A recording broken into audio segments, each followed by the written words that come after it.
commencé vers l'âge de 8 ans grâce à mon oncle. J'ai commencé par les écoles de tir ça se tirait ici, en fait, tout jeune.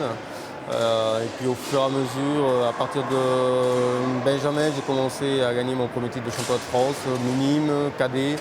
Et puis au fur et à mesure, voilà, j'étais parti dans le système. En 98, je suis rentré à l'INSEP. J'étais encore junior, je suis rentré à l'INSEP. Fait mes premiers championnats d'Europe junior en 95 quand j'avais 15 ans. Puis voilà, au fur et à mesure, je me suis pris au goût de l'aventure et j'ai pris goût à l'aventure et puis au fur et à mesure, j'ai continué jusqu'à en arriver où j'en suis actuellement. C'est avant tout, oui, un sport de précision, mais c'est avant tout également un sport de connaissance de soi-même. On se bat avant tout contre soi-même avant de se battre contre les autres.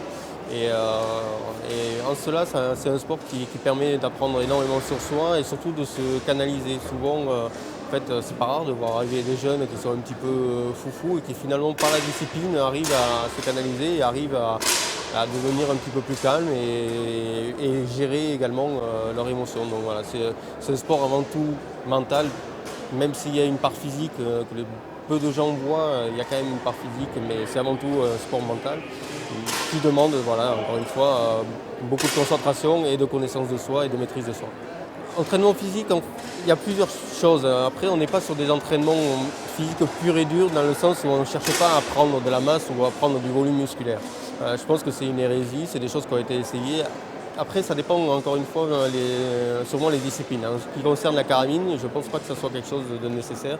On est plus sur des sports, sur des travail d'endurance où effectivement quand il fait très chaud par exemple, on a des épreuves qui peuvent durer jusqu'à 2h45, quand il fait très chaud, il faut être suffisamment endurant pour supporter une arme qui va peser jusqu'à 7 kg pendant 2 heures, 2 heures et demie. Donc finalement c'est une préparation qui va être plus spécifique avec renforcement musculaire, style gainage, abdominaux, des choses comme ça, mais qui sont plus là pour éviter les blessures.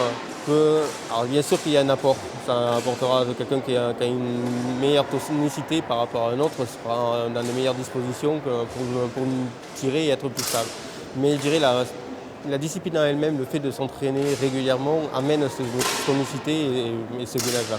Après, le renforcement est plus là pour éviter les traumatismes ou les blessures qui pourraient arriver liées au sport de haut niveau comme il peut y avoir dans n'importe quelle discipline. C'est un beau sport et c'est un sport, c'est une école de la vie également. Encore une fois, comme je disais tout à l'heure, ça permet d'apprendre beaucoup sur soi et pour beaucoup de choses dans la vie, je pense que ça peut être intéressant. Je crois qu'il n'y a pas de conseil type à donner, je dirais. Ça dépend bien évidemment des objectifs que l'on a et que l'on se fixe. Si on a un objectif de se faire plaisir, je crois qu'il ne faut pas chercher plus loin et se faire plaisir reste la priorité.